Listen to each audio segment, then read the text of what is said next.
এইবাৰ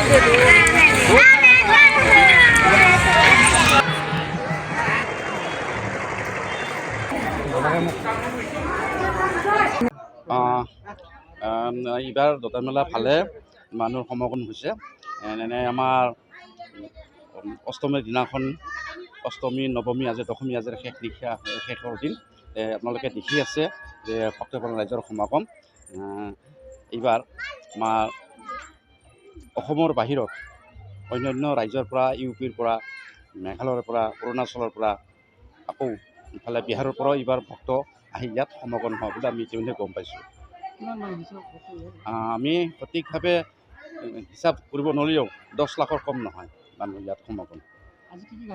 আজি কাৰ্যসূচী আছে আমাৰ এতিয়া দিনটোত আমাৰ এতিয়া এইখিনি মেলা মুকলি মেলা চলি আছে। নিশা 9টা বজাৰ পৰা সাংস্কৃতিক সন্ধিয়া আছে। আমি সাংস্কৃতিক সন্ধিয়াত এইবাৰ ৰাখিছোঁ আমাৰ বহুৰঙী নৃত্য, প্ৰসন্নবামৰ নৃত্য গীত, লগতে ৰাভা আৰু অসমীয়া একক আৰু দলীয় নৃত্যৰ প্ৰতিযোগিতা। এই 4টা নৃত্য প্ৰতিযোগিতা আজি শেষ নিশা। আমি সাংস্কৃতিক সন্ধিয়াৰ কাৰণে আমি মাতিছোঁ মেঘালয়ৰ অনাতাঁৰ শিল্পী তথা সাহিত্যিক মাননীয় শ্ৰীযুত জয়ন্ত চেৰেঙাদেৱক আমি আজি সাংস্কৃতিক সন্ধিয়া উদ্বোধনৰ কাৰণে আমি আমন্ত্ৰণ কৰি আনিছোঁ।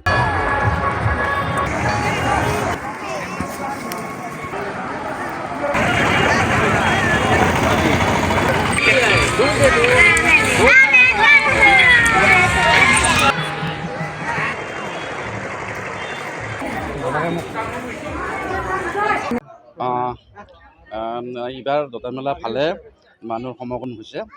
এনে আমাৰ অষ্টমীৰ দিনাখন অষ্টমী নৱমী আজি দশমী আজিৰ শেষৰ দিন আপোনালোকে দেখি আছে যে ভক্তপ্ৰাণ ৰাইজৰ সমাগম।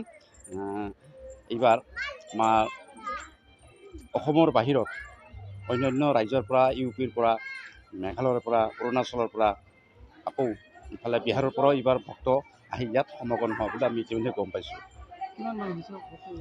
আমি সঠিকভাৱে হিচাপ কৰিব নোৱাৰিলেও 10 লাখৰ কম নহয় মানুহ ইয়াত সমাগম। আজি কাৰ্যসূচী আছে আমাৰ এতিয়া দিনটোত আমাৰ এতিয়া এইখিনি মেলা মুকলি মেলা চলি আছে। নিশা 9টা বজাৰ পৰা সাংস্কৃতিক সন্ধিয়া আছে। আমি সাংস্কৃতিক সন্ধিয়াত এইবাৰ ৰাখিছোঁ আমাৰ বহুৰঙী নৃত্য, প্ৰসন্নবামৰ নৃত্য গীত, লগতে ৰাভা আৰু অসমীয়া একক আৰু দলীয় নৃত্যৰ প্ৰতিযোগিতা। এই 4টা নৃত্য প্ৰতিযোগিতা আজি শেষ নিশা। আমি সাংস্কৃতিক সন্ধিয়াৰ কাৰণে আমি মাতিছোঁ মেঘালয়ৰ অনাতাঁৰ শিল্পী তথা সাহিত্যিক মাননীয় শ্ৰীযুত জয়ন্ত চেৰেঙাদেৱক আমি আজি সাংস্কৃতিক সন্ধিয়া উদ্বোধনৰ কাৰণে আমি আমন্ত্ৰণ কৰি আনিছোঁ।